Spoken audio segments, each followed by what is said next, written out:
अब पंजाब के रण की बात करेंगे। पंजाब की सियासत भी बड़े दिलचस्प मोड़ पर है। पंजाब में आखिरी दौर पर है चुनावी प्रचार, उसके बाद वोटिंग होगी। प्रधानमंत्री नरेंद्र मोदी अब पंजाब में लगातार चुनावी जनसभाओं को संबोधित करने जा रहे हैं। राहुल गांधी, कांग्रेस के सांसद और कांग्रेस के पूर्व अध्यक्ष राहुल गांधी अब मोगा में कांग्रेस के प्रत्याशियों के लिए वोट मांगते नजर आएंगे।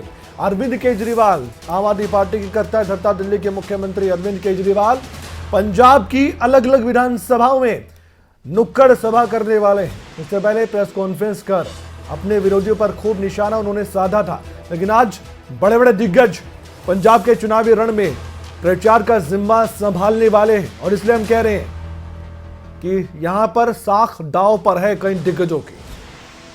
हमारे साथ कुछ ही देर में जुड़ने जा रहे हैं गुलशन ग्रोवर, जो कि पंजाब में लगातार अपनी ओर से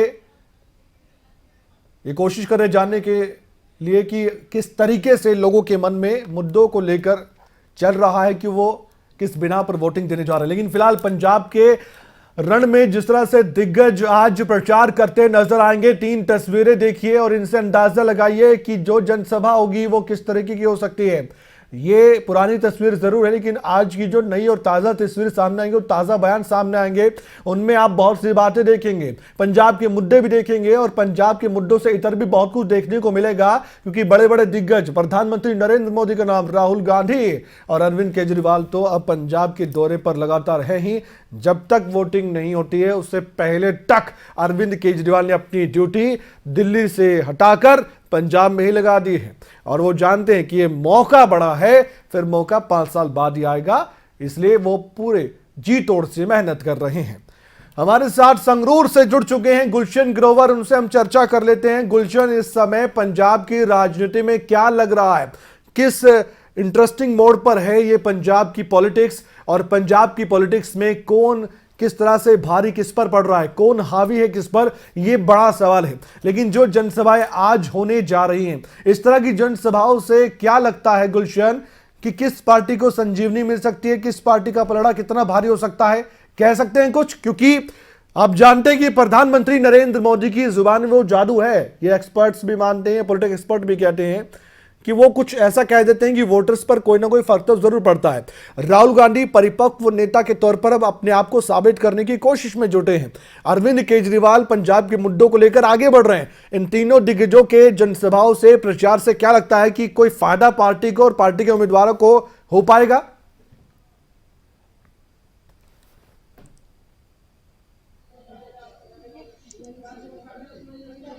देखिए कमल, अगर हम जनसभाओं की बात करें तो तमाम जितनी भी पार्टी हैं, जिसकी भी जनसभा होती है तो हम देखते हैं कि तमाम जो भीड़ है जी, वो बीजेपी की तरफ से, आम आदमी पार्टी की तरफ से, कांग्रेस की तरफ से और अकाली की तरफ से पूरी जोर शोर से दिखती है। लेकिन ये भीड़ वोटों में तब्दील बहुत कम दिखाई देती है। हमने देखा है अक्सर कि रैलियों में तो भीड़ नेता जुटा लेते हैं, लेकिन वो वोटों में तब्दील नहीं होते हैं। जिस तरह आज फिर दोबारा से प्रधानमंत्री नरेंद्र मोदी अबोहर में रैली करने जा रहे हैं, क्योंकि प्रधानमंत्री की 3 रैलियां थी, जो कि दोआबा, मांझा और मालवा। दोआबा में सबसे पहली रैली की प्रधानमंत्री ने, जो कि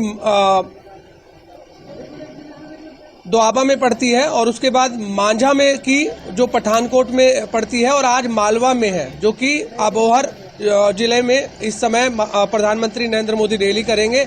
और मालवा की जो सीटें हैं वो 69 सीटें हैं। सबसे ज्यादा अगर सीटें को बात करें तो वो मालवा हलके में आती हैं, और मालवा ही हमेशा से सरकार बनाती है।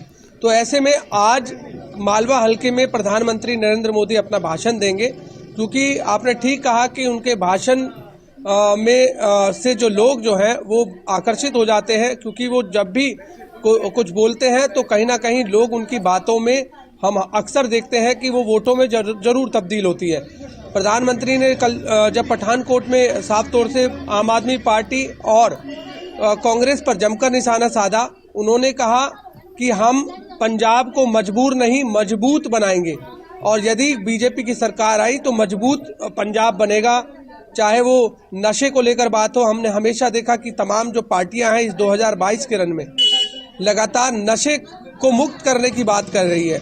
नशा एक बड़ा मुद्दा पंजाब में हमेशा से रहा है, और अब हर पार्टी जो है नशा खत्म करने की बात कर रही है। अगर मुद्दों की बात करें तो मुद्दों में अब अकाली पार्टी ने 400 यूनिट बिजली फ्री करने का वायदा किया है यदि उनकी सरकार बनती है तो। जी, आम आदमी पार्टी की तरफ से 300 यूनिट बिजली फ्री जो है देने का वायदा आम आदमी पार्टी पहले ही मैनिफेस्टो में कर चुकी है। तो लगातार अब पंजाब में लोगों को अपनी तरफ रिझाने के लिए लगातार कोशिशें जारी हैं, क्योंकि 20 फरवरी को मतदान है और आज 17 फरवरी है। तो ऐसे में कल का दिन केवल बाकी रह गया है, क्योंकि 18 फरवरी तक ही लास्ट तमाम पार्टियां जो है वो अपना जनसभाएं कर सकती हैं, चाहे नुक्कड़ सभाएं कर सकती हैं, डोर टू डोर कैंपेनिंग कर सकती हैं। उसके बाद जो है चुनाव प्रचार भी खत्म हो जाएगा। तो ऐसे में अंतिम दिन है, अंतिम दिनों में तमाम पार्टियां पूरी जोर शोर से लगी हुई हैं। लगातार अरविंद केजरीवाल भी 18 फरवरी तक पंजाब में हैं और पंजाब में लगातार वो जनसभाएं, नुक्कड़ सभाएं कर रहे हैं और दिल्ली मॉडल की बात पंजाब में की जा रही है।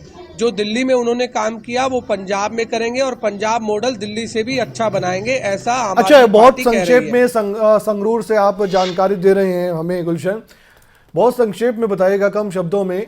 फिलहाल का जो पंजाब का ये पूरा चुनाव है, अब कह नहीं सकते हैं कि दो पार्टियों के बीच ही रह गया है, अब क्या ये भी कह सकते हैं त्रिकोणीय बहुकोणीय भी मुकाबला हो सकता है। कई सीटों की मैं बात कर रहा हूं, आप चुनाव को अलग छोड़ दीजिए लेकिन बात सीटों की भी कीजिए। अगर यहां पर त्रिकोणीय मुकाबला होता है तो गठबंधन तक की नौबत आती है। खैर ये बात की बात है, लेकिन फिर भी मालवा की आपने बात करी, मालवा में पिछली बार हमने देखा कि कांग्रेस का दबदबा था, इसमें कोई शक की बात नहीं है, और उसके बाद आम आदमी पार्टी का नंबर आता, 18 के लगभग सीटें जीती थी।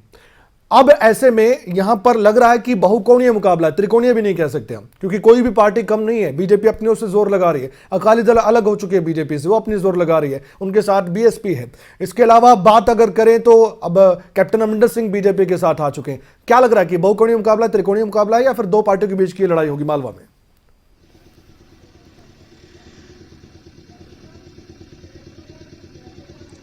देखिए कमल, इस बार पंजाब का जो विधानसभा चुनाव है वो बिल्कुल अलग है, क्योंकि इस बार कई जो सीटें हैं वो जितने भी बड़े नेता हैं उनकी सीटें भी दांव पर लगी हुई हैं। बिल्कुल, चाहे हम चरणजीत सिंह चन्नी की बात करें, इस बार वो 2 सीटों पर चुनाव लड़ रहे हैं और अरविंद केजरीवाल बार बार ये कह रहे हैं वो दोनों सीटों पर हार रहे हैं। बिल्कुल, कैप्टन अमरिंदर सिंह पटियाला की बात करें तो वहां से भी वो हारने की बात कर रहे हैं। तो इस बार जितने भी सियासी जो समीकरण है वो कहीं ना कहीं उलट दिखाई देंगे, क्योंकि जितने भी हम इस समय देख रहे हैं कि तमाम जो सीटें हैं, जितने भी पंजाब के कद्दावर नेता हैं, उनकी भी हार और जीत की जो बाजी है वो लगातार इन सीटों पर लगी हुई है। तो ऐसे में फिलहाल कहना कि हाँ, जरूर ये कह सकते हैं कि इस समय दो पार्टियों के बीच में अहम मुकाबला जो है माना जा रहा है, जिसमें आम आदमी पार्टी और कांग्रेस। आम आदमी पार्टी सबसे ऊपर इस समय चल रही है और कांग्रेस जो है उससे पीछे चल रही है। हालांकि इसमें बीजेपी और अकाली अपनी सरकार बनाने का दम भर रहे हैं, कि वो कह रहे हैं कि दोनों कि हमारी सरकार बन रही है। तो ऐसे में 20 फरवरी है, मतदान का कुछ ही दिन बाकी रह गए। मतदान के दिन ये स्पष्ट हो जाता है कि किसकी सरकार बन रही है। बिल्कुल, और इसलिए देखिए प्रचार का समय बहुत कम रह गया है गुलशन, लगातार अब रैलियों का दौर चल रहा है और अब समय बहुत कम है। तो ऐसे में सभी नेता ये सोचते हैं कि अपने मन की बात जो भी हो वो जनता के वोटर्स के सामने रखी जाए, ताकि उसी आधार पर वोट भी पार्टी के उम्मीदवारों को मिले। शुक्रिया, आप लगातार नजर बनाए हुए हैं पंजाब की पॉलिटिक्स पर गुलशन, और बहुत अहम जानकारी भी आपने हमें बताई है। कुल मिलाकर देखा जाए तो अब पंजाब में चुनाव जो नज़दीक आ चुके हैं, वोटिंग की तारीख नज़दीक आ चुकी है, तो उससे पहले वोटर्स के मन में बसने के लिए तमाम तरह के तरीके अपनाए जा रहे हैं।